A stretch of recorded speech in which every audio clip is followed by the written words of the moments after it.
오늘 설교 제목을 남은 자들로 삽시다 이렇게 정했습니다. 우리 주변에는 이름뿐인 명목상의 신앙인들이 참 많습니다. 껍데기 신앙과 허울뿐인 신앙을 가지고 살아가는 자들이 많이 있어요. 이런 시대에 우리 성북교회 성도들은 참으로 진실한 알곡 신앙을 갖고 살아가는 참 신앙인들이 되시기를 주의 이름으로 간절히 축원해 드립니다. 저도 늘 제 자신에게 묻습니다. 자네는 껍데기 목사인가 허울뿐인 목사인가, 정말 이 시대에 진실을 추구하는 목사인가, 제 자신에게 늘 묻고 또 그것을 점검하고 살아갑니다. 과거 17, 18세기를 우리가 바로크 시대라고 얘기를 합니다. 그 바로크 시대에 카스트라토라고 하는 것이 있었습니다. 거세한 남성 가수를 일컫는 말인데요, 변성기가 되기 전에 거세를 해서 성인이 된 후에도 여성의 높은 음역을 낼 수 있도록 한 남성 소프라노인데, 유럽에서는 이런 인위적인 방법을 통해서 여성의 목소리를 갖게 된 남성 소프라노가 한 시대를 풍미한 적이 있었습니다. 이들은 바로크 시대의 절정기로 불렸던 1650년에서부터 1750년까지 100년간 최고의 전성기를 누렸습니다. 이탈리아에서는 이 카스트라토 양성 학교까지 있었고요, 18세기에는 약 4,000명의 소년들이 카스트라토가 되기 위해 거세 시술을 한 그런 역사적인 기록도 남아 있습니다.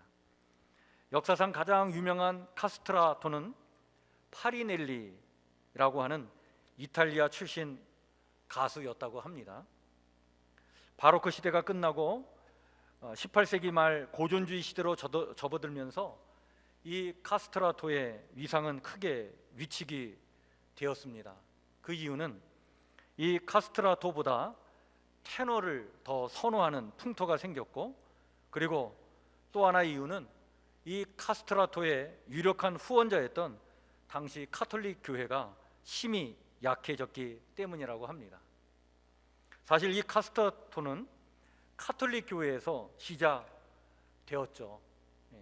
로마 교황청은 16세기부터 천사처럼 아름다운 소리를 내는 아이들의 목소리를 유지하기 위해서 소년 합창단원들을 거세하기 시작했습니다.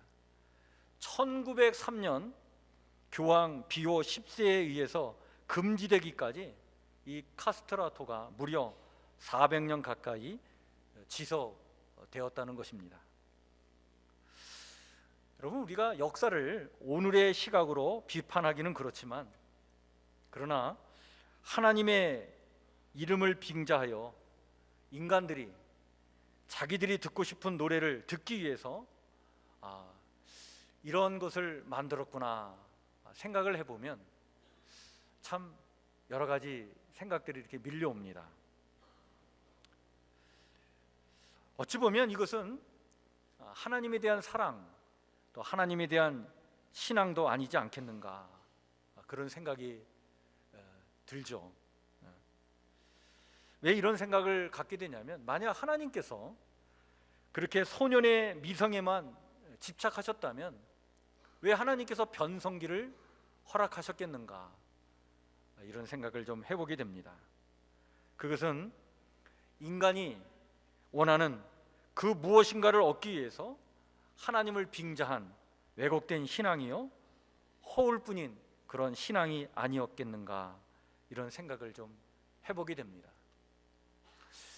12년 전에 고난주간에 맞춰서 개봉된 영화 한 편이 있었습니다. 멜 깁슨이라고 하는 미국의 영화 배우가 감독이 되어서 만든 영화인데, 그리스도의 순환 패션이라고 하는 영화가 상영이 됐는데 전 세계적으로 흥행을 했습니다.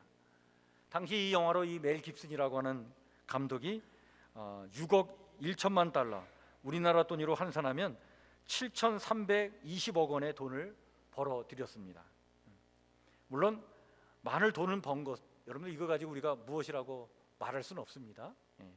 그런데 이 멜 깁슨이 이 돈을 가지고 제일 먼저 한 일이 뭐냐면 여의도 면적의 2.5배에 달하는 남태평양 피지의 마고섬을 1,500만 달러, 우리나라 돈으로 160억 원에 그 섬을 구입했다는 것입니다. 개인 휴양지로 쓰기 위해서라고 합니다. 이 땅에 버림받고 고통당하는 사람들을 구원하기 위해 오셔서 순환당하신 예수 그리스도를 소재로 만든 영화로 벌어들인 돈을 그렇게 썼다는 것은 여러 가지를 생각하게 합니다. 물론 생존에 있는 한 인물을 우리가 쉽게 평가할 수는 없죠. 그러나 과연 그는 하나님의 이름을 빙자한 탁월한 영화 감독인가, 흥행사인가, 아니면 정말 십자가의 참사랑을 영화라고 하는 그 예술로 고백한 크리스찬 영화인인가 한번 이렇게 묻게 됩니다. 오늘 우리는 어떻습니까? 오늘 우리도 또한 이렇게 하나님의 이름을 빙자해서 뭔가 인간의 탐욕과 인간의 욕망을 추구하기 위한 껍데기 신앙, 허울만 그럴듯한 그런 신앙을 우리가 갖고 살아가고 있는가? 아니면 정말 진실로 몸부림치는 그러한 신앙을 우리가 지금 추구하고 있는가? 우리 자신에게 물어야 됩니다. 여러분, 구약 성서에 보면 이스라엘의 솔로몬 왕 이후에 나라가 북왕국 이스라엘과 남왕국 유다로 나눠지게 되죠. 이 시대를 분열 왕국 시대다 이렇게 얘기합니다. 이 분열 왕국 시대에 북왕국 이스라엘은 19명의 왕이 있었고 남왕국 유다에는 20명의 왕이 있었습니다. 총 39명의 왕들의 이야기, 이것이 열왕기 상과 열왕기 하의 이야기죠. 그런데 이 39명의 왕들이 통치하던 이 분열 왕국 시대가 끝나고 나라가 어떻게 되냐면 북왕국 이스라엘은 기원전 722년에 아시리아 제국에 망해버리고요. 남왕국 유다 또한 기원전 586년에 바벨론 제국에 의해서 망하게 됩니다. 39명의 왕들이 통치하던 이 분열 왕국 시대가 도대체 어떠했길래 이렇게 나라가 망할 수밖에 없었을까? 물론 남왕국 유다는 좀 더 오래 가지만 기원전 722년이나 기원전 586년이나 100년 이상의 역사는 더 같지만, 시간은 더 같지만 망하기는 똑같은 그런 일들이었습니다. 어떻게 하나님의 백성들이 이렇게 망할 수 있겠는가? 하나님은 뜻이 계셔서 이 이스라엘 백성들을 애굽에서 구원해내셨고 그들에게 비전과 꿈을 갖고 그들을 가나안 땅으로 인도하셔서 그 가나안 땅에 하나님의 나라를 이루도록 나라를 세우게 하셨는데 어찌 이렇게 나라를 잃게 되었는가? 왜 이렇게 망하게 되었는가? 무엇 때문인가? 그 역사를 기록한 역사가 바로 여러분들 사무엘 상과 하, 열왕기 상 하의 내용입니다. 그래서 사무엘서와 열왕기서는 왜 하나님께서 선택하신 이 백성이 이렇게 망할 수밖에 없었는가에 대한 이야기를 기록하고 있는 역사 기록입니다. 이 역사의 기록에서 강조하고 있는 것은 바로 뭐냐면 바로 그겁니다. 이렇게 많은 왕들이 정말 하나님의 이름을 들먹거리면서 하나님의 이름을 빙자하면서 살긴 살았지만 허울뿐인 신앙이었다는 거예요. 껍데기의 신앙만 갖고 있었다는 거예요. 정말 진실한 신앙의 길을 걸어가는 왕들은 극히 적었다 말이죠. 이것을 고발하고 있는 내용이 바로 열왕기 상하의 말씀입니다. 그런데 오늘 우리가 읽은 열왕기하 23장에 보면 요시아라고 하는 왕이 소개되고 있는데 이 요시아 왕은 그렇게 껍데기뿐이고 그렇게 허울뿐인 신앙을 추구했던 왕들에 비해서 이 요시아 왕은 참으로 진실한 왕이다 라고 칭찬을 하며 호평하고 있는 말씀이 오늘 열왕기하 23장에 나와 있는 말씀이죠. 여러분, 요시야 왕은요 8세의 나이에 왕위에 올라서 31년간 남왕국 유다를 다스린 왕이었습니다. 이 요시야 왕은 자기 아버지 아몬과 그리고 할아버지 므낫세와는 달리 그는 나라를 하나님의 뜻대로 경영하려고 힘썼던 왕이었습니다. 여러분들, 이 므낫세 왕 때는, 므낫세가 나라를 52년간 통치를 했는데요, 이 므낫세 왕 때는 이 남왕국 유다가 말이죠 엄청나게 신앙적으로 타락하는 시대입니다. 아래 므낫세 왕은 노골적으로 나는 여호와 하나님을 섬기지 않는다, 나는 바알 신을 섬긴다 라고 하면서 나라 전체를 우상이 들끓는 나라로 만들었던 왕이 므낫세 왕이었어요. 근데 이 요시아가 어린 나이에 왕이 되지만 그는 그 마음속에 내가 이 나라를 정말 하나님 뜻대로 내가 이 나라를 이끌어 나가길 원한다, 이런 소망이 있었어요. 그러던 차에 그가 나이가 20세가 돼서 왕위에 오른 지 12년이 지난 그 성인의 나이에 그는 자기의 꿈을 펼칩니다. 그래서 나라의 이 정체성을 제대로 회복하기 위해서 그는 종교 개혁을 단행을 합니다. 어린 나이였지만 당시에 제사장 실기야라고 하는 제사장과 함께 더불어서 이스라엘 땅 방방 곳곳에 있는 바알 신상들을 다 헐고요, 이방 신에게 분향했던 분향단들을 다 파괴하고, 그리고 거짓 선지자들을 다 내쫓고, 그리고 이 거짓 선지자들이 얼마나 악한 영향을 끼쳤는지 그들의 죽은 그 거짓 선지자들의 무덤을 파헤쳐 가지고 그 시신에다가 그 뼈를 불사르는 그런 일까지 단행을 합니다. 철저하게 종교 개혁을 일으켜 나갑니다. 이렇게 6년간을 끌고 나갔는데 6년이 지난 후에 놀라운 것을 발견합니다. 그 앞선 선왕들이 예루살렘 성전에 대해서 관심을 기울이지 않았어요. 예루살렘 성전을 소중하게 여기지 않았어요. 그래서 성전이 아주 많이 훼손됐습니다. 그래서 이 요시야 왕 때에 이 예루살렘 성전을 보수하기로 작정을 하고 보수 공사에 들어갔는데, 이 예루살렘 성전을 보수하다가 제사장 실기야가 이 성전 안에서 바로 모세의 율법책을 발견하게 됩니다. 신명기 율법 말씀을 거기서 발견하게 된 거예요. 전에는 하나님께서 주신 말씀이 있었다라고 하는 그런 이야기만 들었어요. 하나님의 말씀을 직접 본 사람이 없었어요. 이 정도로 하나님의 말씀을 잃어버리고 하나님의 말씀을 외면하고 살았던 거예요. 그래서 하나님의 말씀이 사라졌어요. 그랬던 말씀을 성전을 보수공사하다가 이 말씀을 발견하게 된 거예요. 이 말씀을 발견하자마자 요시야 왕은요 그 말씀을 읽고 대하면서 그는 가슴을 치면서 통곡하며 옷을 찢습니다. 하나님 앞에 탄식의 기도를 드리는 거예요. 도대체 이 나라가 이렇게 이미 북왕국 이스라엘은 망한 상태고 이 남왕국 유다는 지금 아주 공경에 빠져 있는 상태인데, 이렇게 하나님께서 선택하신 이 나라가 이 모양 이 꼴이 된 이유가 뭐냐 말이에요.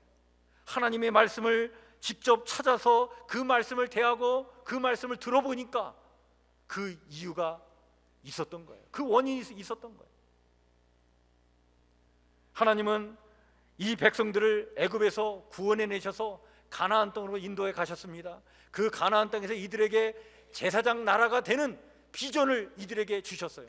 제사장 나라라고 하는 것은 하나님의 은혜와 축복이 이 나라를 통해 이웃 나라에 흘러넘쳐 나가는 그런 축복의 통로, 은혜의 통로가 되는 제사장 나라의 비전을 가지고 하나님께서 이스라엘 백성들을 구원해 내신 거예요.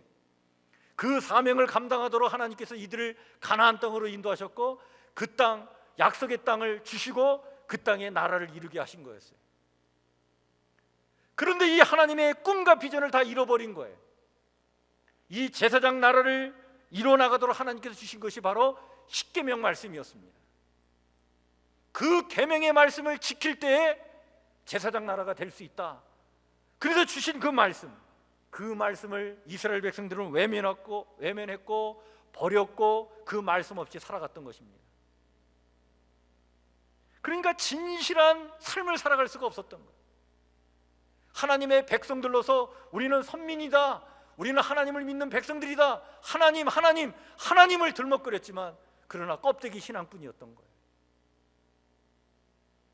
이 사실을 깨달은 이 요시아는요, 이 말씀을 읽고 가슴을 치고 옷을 찢으면서 통곡을 합니다.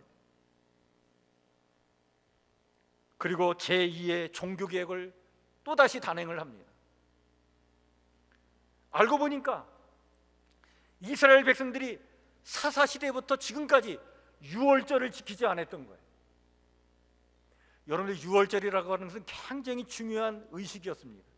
하나님께서 이스라엘 백성들을 애굽에서 탈출시킬 때에, 애굽의 10가지 재앙을 내릴 때에 장자의 죽음이라고 하는 죽음의 심판을 내리시죠. 그 죽음에서 벗어날 수 있는 길을 하나님께서 열어주셨습니다. 어린 양의 피를 문설주에 바르면 그 집은 죽음이 임하지 않고 넘어가는 그런 은혜를 베풀어 주셨죠. 그래서 넘어간다라고 하는 뜻의 유월절을 지키게 된 것이었습니다. 그래서 유월절을 지킨다는 것은 우리는 하나님의 구원받은 백성들이요, 하나님의 선택된 백성들이요, 우리는 하나님의 자녀인 것을 고백하고 그 정체성을 갖고 산다라고 하는 고백이 유월절을 지키는 의식이었죠. 근데 이 유월절을 지키지 않았던 거예요. 요시아 왕이 하나님의 말씀을 읽고 대하면서 다시 한번 제2의 종교개혁을 단행하면서 유월절을 지켜나갑니다.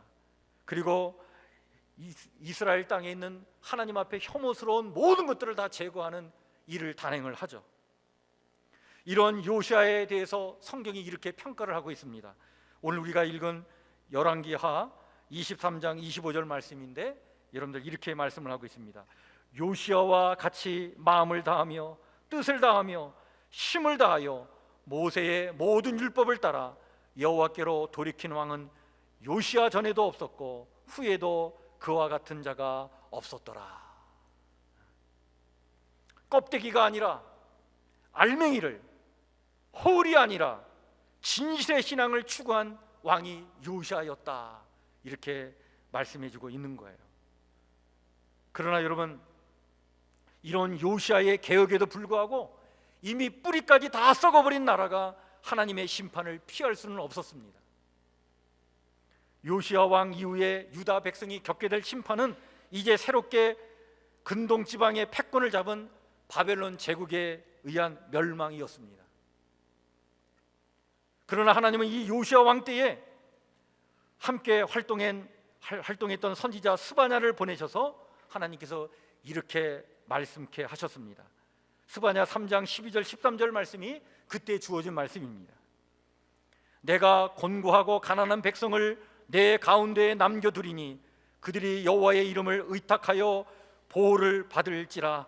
이스라엘의 남은 자는 악을 행하지 아니하며 거짓을 말하지 아니하며 입에 거짓된 혀가 없으며 먹고 누울지라도 그들을 두렵게 할 자가 없으리라. 나라는 망할 것이지만 마음이 가난하여 겸손히 하나님 말씀 앞에 바로 서서 진실한 신앙을 추구하는 남은 자들, 그들은 악을 행하지 아니하며 거짓을 말하지 않으며 그래서 하나님 외에는 그 누구도 두려워하지 또 않을 그런 구루토기와 같고 거룩한 씨앗과 같은 사람들이 남게 될 것이라고 하는 예언의 말씀이었습니다. 이 예언의 말씀은 하나님께서 후에 나라가 망한다 하더라도 이들을 통해 역사를 새롭게 만들어 나가시겠다고 하는 하나님의 분명한 비전의 메시지이기도 했던 것입니다. 당시에 또 부름을 받은 다른 선지자 하박국은 그래서 하박국 3장 17절부터 19절에 이렇게 자신의 신앙을 고백하면서 남은 자들이 도대체 어떤 사람들인지를 우리에게 말해주고 있습니다. 비록 무화과 나무가 무성치 못하며 포도나무에 열매가 없으며 감람나무에 소출이 없으며 밭에 식물이 없으며 우리의 양이 없으며 외양간에 소가 없을지라도 나는 여호와를 인하여 즐거워하며 나의 구원의 하나님을 인하여 기뻐하리로다. 주 여호와는 나의 힘이시라. 나의 발을 사슴과 같게 하사 나로 나의 높은 곳에 다니게 하시리로다. 모든 것을 잃고 마는 그 절망의 나락에서도 흔들림 없이 오직 여호와 하나님 한 분만으로 즐거워하며 기뻐하며 매일매일 하나님과 더불어 살아가는 자들이 이 땅에 남은 자들이라고 고백하고 있는 것이죠. 이들은 오직 주님만 바라보는 자들입니다. 그래서 모든 것을 잃게 된다 하더라도 그 시선이 흐트러지지 않는 진실한 신앙을 갖고 하나님의 선하신 계획과 뜻을 따라 살아가는 자들인 것이죠. 믿음으로 살아가는 이 땅의 의로운 자들입니다. 나라는 망하고 말 것이지만 하나님은 언제 어디서나 이런 남은 자들을 통해 새로운 역사를 펼쳐 나가신다고 하는 그런 말씀이기도 합니다. 오늘도 허울과 껍데기가 아니라 진실함으로 남은 자의 삶을 살아가는 자들이 있습니다. 하나님은 이들을 통해 당신의 내일의 역사를 펼쳐 나가실 줄 믿습니다. 결국 이 남한국 유다는요, 바벨론 제국에 의해서 망해버리죠. 그리고 70년 동안 바벨론에서 포로 생활을 하고 페르시아 시대에 이들은 그 포로에서 해방이 되어서 다시 예루살렘으로 귀환하여 돌아오게 됩니다. 그때 돌아와 새로운 내일을 열어나간 사람들이 바로 그 남은 자들이었습니다. 하나님은 오늘도 우리 성북교회 성도들이 이 시대에 남은 자들이 되기를 원하십니다. 허울과 껍데기의 신앙이 아니라 십자가 복음으로 알맹이가 꽉 찬 진실한 믿음의 사람들이 되기를 원하십니다. 여러분, 이 남은 자들로 살아가시는 여러분들의 삶이 되기를 주의 이름으로 간절히 축원해 드립니다. 요즘 우리 기독교계에 베스트셀러 책이 한 권 있는데요, 오두막이라고 하는 책입니다. 여러분들 이 여름에 한번 일독하시기를 제가 권해드리는 책인데, 이 오두막이라고 하는 것은 사실은 자그마한 신앙 공동체의 이름입니다. 이 신앙 공동체를 이끌어가고 있는 이재영이라고 하는 장로님에 대한 이야기인데요, 그분의 간증 이야기입니다. 그는 30여 년간 출소자, 또 알코올 중독자, 몸이 불편한 장애인들과 함께 사랑을 일궈가면서 공동체를 지금 30여 년 동안 이끌어오고 있는데, 그 공동체를 이끌어오면서 일어났던 여러 가지 일들을 이야기하면서 그 공동체를 소개해주고 있는데 참 잔잔한 감동을 우리에게 안겨주고 있는 아주 소중한 책이다라고 봅니다. 이분이 1983년에 출판사를 개업을 했다고 해요. 그래서 출판사 개업을 하면서 하나님 앞에 예배를 드리는데, 그때 하나님께서 주신 말씀이 뭐였냐면, 너희가 너희 형제만 무난하면 남보다 더하는 것이 무엇이냐라고 하는 말씀을 받게 됩니다. 그 말씀을 주님의 음성으로 받고 이분이 아주 진지하게 고민을 하기 시작했어요. 그렇지, 형제가 아닌 이에게도 내가 무난하며 살아갈 수 있는 사람이 좀 돼야 되겠다. 그러려면 내가 무엇을 어떻게 해야 될까 고민하다가 이분이 에바다라고 하는 전도 잡지를 만들어서 전국 교도소에 무료로 배포하게 되었습니다. 그런데 이 잡지를 읽은 재소자들이 출소해 나와가지고는 이 장로님을 찾아왔어요. 그래서 이야기합니다. 도와달라고 그러는 거예요. 정말 새 인생을 살고 싶은데 좀 도와달라, 이렇게 얘기합니다. 그래서 이들의 요청을 외면하지 못했던 이분이 그 달동네 쪽방을 하나 얻어가지고 거기서 그룹 홈을 열게 되었어요. 그래서 재소자들을 출소한 그분들을 찾아온 분들을 모아가지고 자그마한 공동체를 하나 만들게 되었습니다. 그런데 이 출소자의 열의 9은요 다 무너지고 떠나버렸어요. 이 새로운 생활을 한다는 게 쉬운 일이 아니죠. 뭔가 새롭게 살아보겠다라고 찾아왔지만 열의 9은 다 무너져 떠나가 버리는 거예요. 재산을 털어가며 이들을 도왔지만 한순간에 이렇게 막 무너지고 떠나가는 사람들을 보면서 야, 이거 밑 빠진 독에 물 붓기 아니야? 내가 이 일을 계속해야 되나? 이런 생각도 들었습니다. 그런데 그는 이것이 하나님의 뜻이다라고 믿었고 그 뜻에 순종하는 길만이 내가 가야 될 길이다라고 믿고 그 단순한 믿음과 그 순종으로 우직하게 그 길을 계속 걸어갔습니다. 그 출소자들과 공동생활을 한다는 것은 여간 힘든 일이 아니었죠. 왜냐하면 이 출소한 사람들이 막 몸에 말이죠, 우락부락한 문신을 새기고 있고요, 또 칼을 차고 다니고 또 술주정 부리는 사람들도 있고, 그러니까 이들이 모인 그 공동체를 주변에 있는 그 마을 사람들이 범죄자 집단으로 오해를 하고 또 그렇게 낙인을 찍고 쫓아냈습니다. 그래서 한 군데에 오래 머물 수가 없었어요.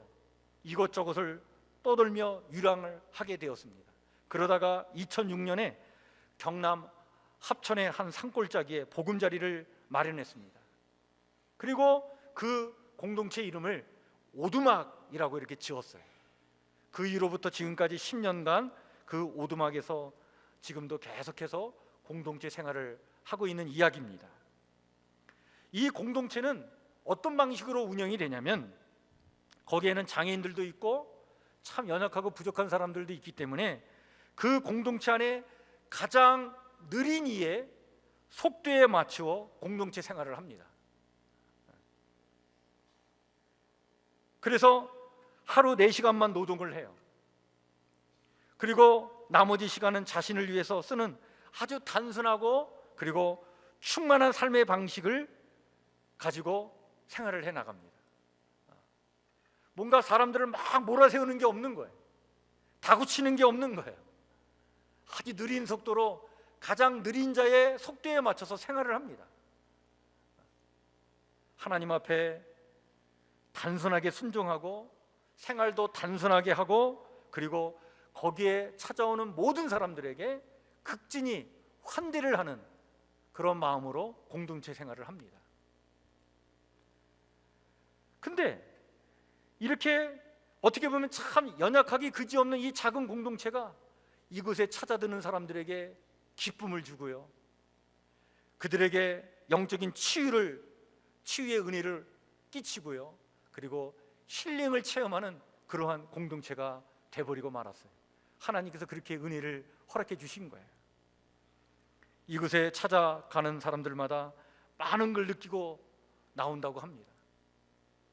단순한 순종, 단순한 생활, 단순한 환대를 실천함으로 이 시대에 진실한 신앙인들로 살아가는 이들, 어찌 보면 이들은 오늘 시대의 남은 자들이 아닌가 그런 생각을 해봅니다.